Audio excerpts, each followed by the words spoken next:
ये बताइए कि 10 साल खट्टर साहब ने इस राज्य को चलाया जी, जी। और चुनाव के हैं पहले इनको हटाकर नायब जी को बनाया गया, तो इससे कोई कार्यकर्ताओं में थोड़ी निराशा नहीं हुई? जी देखिए, पहली बात तो यह है कि उनको हटाया नहीं गया। एक परिवर्तन हमारे संगठन में चलता रहता है, कोई अध्यक्ष है या कोई और भी है वो 3 साल के लिए रहता है और यहाँ हटाया नहीं जाता। तो ऐसा कोई वो नहीं है इसके अंदर कि कोई हमारा कार्यकर्ता हटाया गया है या किसी को ऊपर से मोदी जी कह लीजिए या ऊपर से जो हाईकमान से जो आदेश हुए हैं मनोहर लाल जी ने उसकी पालना की है और उसकी पालना करते हुए एक बहुत बड़ा समर्पण दिखाया है कि अब अपने कार्यकर्ता के लिए मुख्यमंत्री की कुर्सी छोड़ दी है।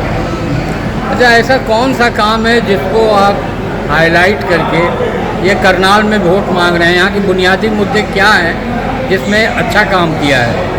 देखिए सर, मैं एक चीज़ बताता हूँ आपको। करनाल एक ऐसा शहर है जो स्मार्ट सिटी में भी जिसका नाम आया है, स्वच्छता को लेकर के है और बहुत सारे कार्य हुए हैं यहाँ पर। जितना बजट हमारी सरकार 10 साल से पहले की जो सरकारें पूरे हरियाणा को बजट देती थी, उतना बजट समान तरीके से उतना ही करनाल में आया है, उतना ही रोहतक में आया है। नहीं तो पिछली सरकारों ने सिर्फ रोहतक को चमकाया है और पूरे हरियाणा को भटकाया है। विनोद पाल जी, आप तो आरएसएस से भी जुड़े रहे हैं या आरएसएस से हैं, ये कहा जा रहा है इस बार चुनाव में महंगाई बेरोजगारी इतना ज़्यादा है, तो आरएसएस के लोग बीजेपी के साथ या बीजेपी के लिए उतनी ताकत से काम नहीं कर रहे हैं जितनी ताकत से पहले कर रहे थे। इस संगठन, संघ और संघ परिवार आरएसएस जिसे कहते हैं, वो एक विचारधारा है। विचार क्या है? देश के प्रति मरने मिटने वाले लोग जिनको किसी से कोई भी जाति धर्म व्यवसाय से लेना देना नहीं है, उनके लिए पूरे भारतवासी, पूरे भारत के लोग अपना परिवार, अपने लोग, अपने समाज और अपने जैसे दिखते हैं। वो उनकी पीड़ा को समझते हैं, उनकी पीड़ा को ही हर वक्त समझकर उसको दर्शाकर उस पर कार्य करने का फोकस करते हैं। आप कई बार देखते होंगे कि बहुत सी बातें कई बार मंचों पे कड़वी कह चुके हैं संघ के लोग। लगता है कड़वा, मगर कड़वा ही सच होता है। और आपको लगता है कि महंगाई बेरोजगारी इस समय बहुत ज़्यादा है? नहीं, मैं इस बात पे ये कहूँगा कि महंगाई कब नहीं थी। आप एक बात बताइए, जब बात चलती है कि महंगाई बढ़ गई है भाजपा के टाइम में, क्या पहले नहीं बढ़ी? क्या पहले सिलेंडर का रेट नहीं बढ़ा? क्या पहले हमारी दाल चीनी रेट नहीं बढ़ा सबका? क्या पहले किसी भी कपड़े का, जूते का, किसी भी चीज़ का रेट नहीं बढ़ा? या पहली बार ऐसा हुआ कि 10 साल में सब कुछ हो गया? उससे पहले भी रेट बढ़े हैं। बहुत से लोगों को जाके पूछिए जो लाइन में लगते थे, एक एक दिन की दिहाड़ी तोड़कर 24 घंटे वहाँ खड़े होकर सिलेंडर लाइन में नहीं मिलता था। आप सब मीडिया वाले दिखाते थे, आप सब उनको दिखाते थे कि वाकई आज ज़रूरतमंद व्यक्ति दिहाड़ी करेगा या सिलेंडर लेगा।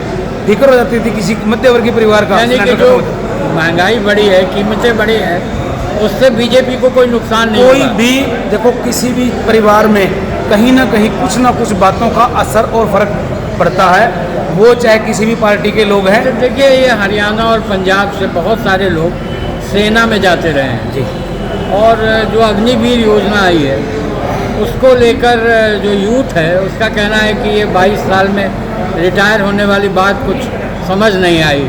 आप लोगों की, आप तो कार्यकर्ता हैं, ज़मीन के लोगों से जुड़े रहते हैं, आपका क्या फीडबैक है? मैं एक बात कहना चाहता हूँ, मैं खुद सैनिक बनना चाहता था। मेरे परिवार के में बहुत से लोग, मेरे रिश्तेदारों में बहुत से लोग आर्मी में हैं। मुझे बहुत पसंद है आर्मी की सेवा करना, तो मैं नहीं बन पाया। आर्मी की सेवा करना एक देश के लिए बड़े गौरव की बात है। और ये जो 4 साल की योजना चली है, उसी में से छटनी करके जो अच्छी और अच्छी कार्य करने वाली शक्ति उन लोगों के अंदर, युवाओं के अंदर आती है, तो उनको आगे कहीं ना कहीं पे आगे उनको जिम्मेवारी दी जाती है। और जो कुछ लोग हैं वो देश के लिए काम करना चाहते हैं, वो 4 साल के लिए करना चाहते हैं, क्योंकि हमारे यहाँ पे आर्मी में बहुत ज़्यादा लोग जाना पसंद करते हैं।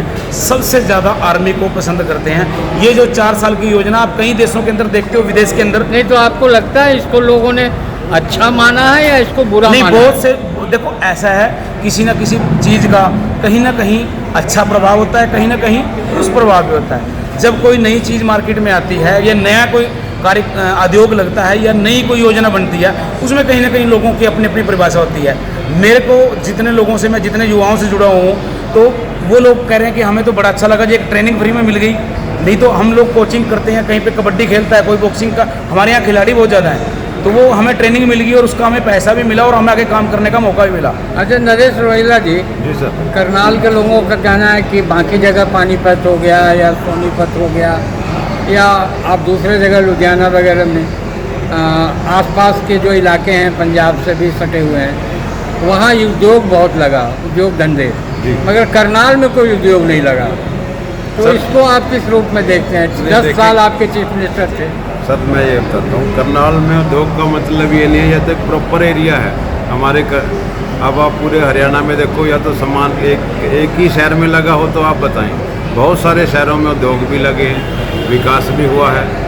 तो ऐसा नहीं है कि वो करनाल, उसकी जगह होती है, व्यापारी अपने तरीके से देखता है, जो किसी ने कैश का प्रोडक्शन कहाँ से उठेगा, कहाँ से सही रहेगा, वो उसके हिसाब से उद्योग लगता है, ना कि कोई सरकारी उद्योग लगते हैं। आपका मुकाबला कितना मजबूत है बुद्धि राजा जी से?